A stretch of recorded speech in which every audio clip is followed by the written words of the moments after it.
के जन्म की कथा। ऋषि विश्वश्रवा ने ऋषि भारद्वाज की पुत्री इलाविदा से विवाह किया था, जिनसे कुबेर का जन्म हुआ। विश्वश्रवा की दूसरी पत्नी कैकसी से रावण, कुंभकर्ण, विभीषण और शूर्पणखा पैदा हुई थी। मंदोदरी से रावण को जो पुत्र मिले उनके नाम हैं मेघनाद, महोदर, प्रहस्त, विरूपाक्ष भी कम वीर। कहते हैं कि धन्यमालिनी से अतिक्या और त्रिशिरार नामक दो पुत्र जन्मे, जबकि तीसरी पत्नी के प्रहस्था, नरांतका और देवतांका नामक पुत्र थे। एक मेघनाद का जन्म मेघनाद रावण और मंदोदरी का सबसे ज्येष्ठ पुत्र था।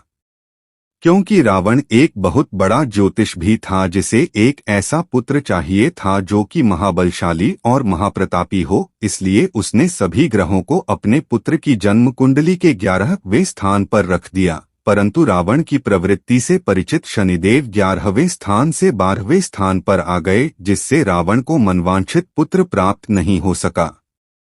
इस बात से क्रोधित रावण ने शनिदेव के पैर पर प्रहार किया था।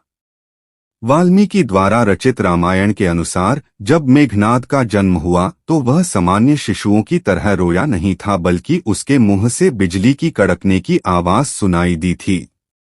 यही कारण था कि रावण ने अपने इस पुत्र का नाम मेघनाद रखा। दो मेघनाद का परिवार, मेघनाद की पत्नी का नाम सुलोचना और पुत्र का नाम अक्षय कुमार था। हनुमान जी ने अक्षय कुमार का अशोक वाटिका में वध कर दिया था। कहते हैं कि इसकी एक और पत्नी थी जिसका नाम नागकर्ण था, जो पाताल के राजा शेषनाग की पुत्री थी। 3 स्वर्ग विजयी मेघनाद अपने पिता की तरह स्वर्ग विजयी था। उसने इंद्र को पराजित कर दिया था। इंद्र को परास्त करने के कारण ही ब्रह्मा जी ने इसका नाम इंद्रजीत रखा था। मेघनाद का मूल नाम घननाद था, लेकिन इंद्र को हराने के बाद उसे इंद्रजीत, वास्वजीत, शक्रजितेंद्र कहा गया। 4 ब्रह्मा का वरदान बंधक इंद्र को छुड़ाने के लिए जब ब्रह्मा ने आज्ञा दी तो मेघनाद ने इंद्र को बंधन मुक्त कर दिया था। इस पर ब्रह्मा ने कहा, वरदान मांगो। तब मेघनाद ने अमरता का वर मांगा, लेकिन ब्रह्मा ने कहा कि यह देने संभव नहीं, लेकिन उन्होंने इसके समान ही वर जरूर दिया। वर अनुसार अपनी कुल देवी प्रत्यांगिरा के यज्ञ के दौरान मेघनाद को स्वयं त्रिदेव नहीं हरा सकते और नहीं मार सकते थे। वर अनुसार अपनी कुल देवी प्रत्यांगिरा के यज्ञ के दौरान मेघनाद को स्वयं त्रिदेव नहीं हरा सकते और नहीं मार सकते थे। 5 मेघनाद के गुरु मेघनाद ने शुक्राचार्य और साक्षात महादेव से शिक्षा प्राप्त की थी। महादेव शिव से प्रशिक्षण प्राप्त लगभग सभी दिव्यास्त्रों का ज्ञाता बन गया था। किशोरावस्था की आयु होते होते इसने अपनी कुलदेवी निकुंभला के मंदिर में अपने गुरु से दीक्षा लेकर कई सिद्धियां प्राप्त कर ली थीं।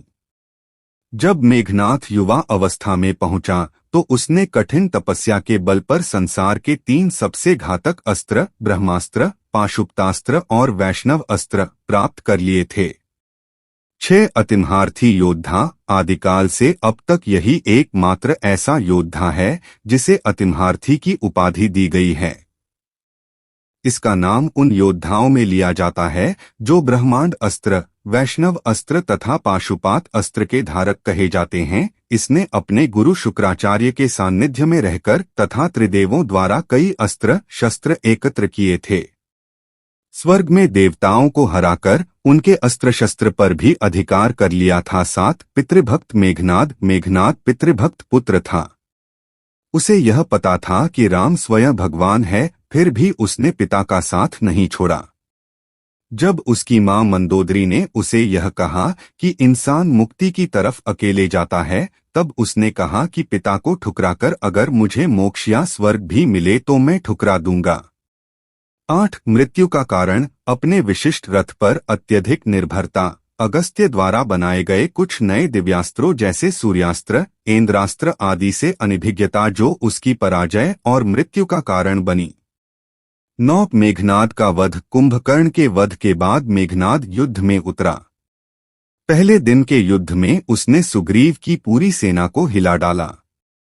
राम और लक्ष्मण भी उसकी मायावी शक्ति के सामने बेबस हो चले थे। क्योंकि उसने अपनी कुलदेवी का यज्ञ प्रारंभ करके ही युद्ध घोष किया था, जिसके प्रभाव से उसका रथ अदृश्य हो जाता था। मौका पाकर उसने राम और लक्ष्मण पर नागपाश का प्रयोग किया और दोनों को मूर्छित कर दिया। नागपाश से मूर्छित व्यक्ति अगले दिन का सूरज नहीं देख सकता था। तब हनुमान जी तुरंत गरुड़ भगवान के पास गए और उन्हें लेकर आए।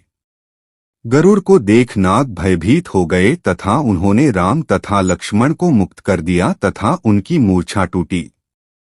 अगले दिन मेघनाद ने अपने शक्ति बाण से लक्ष्मण जी मूर्छित कर दिया। तब लक्ष्मण के प्राण को बचाने के लिए हनुमान जी लंका से सुषेण वैद्य को उठा लाए। वैद्य ने हनुमान को उपाय बताते हुए संजीवनी बूटी लाने के लिए कहा। उस संजीवनी बूटी से ही लक्ष्मण की मूर्छा टूटी। तीसरे दिन विभीषण के कहने पर लक्ष्मण वहां जा पहुंचे जहां मेघनाद कुलदेवी का यज्ञ करवा रहा था। यज्ञ में कुलदेवी की पूजा करते समय हथियार उठने की मनाही थी, परंतु फिर भी वहां रखे यज्ञ पात्रों की सहायता से मेघनाद लक्ष्मण से बचते हुए सकुशल लंका पहुंच गया। चौथे दिन मेघनाद को लक्ष्मण ने वीरगति को प्राप्त कर दिया। इसी युद्ध में लक्ष्मण के घातक बाणों से मेघनाद मारा गया। लक्ष्मण जी ने मेघनाद का सिर उसके शरीर से अलग कर दिया और सिर को प्रभु श्रीराम के चरणों में रख दिया।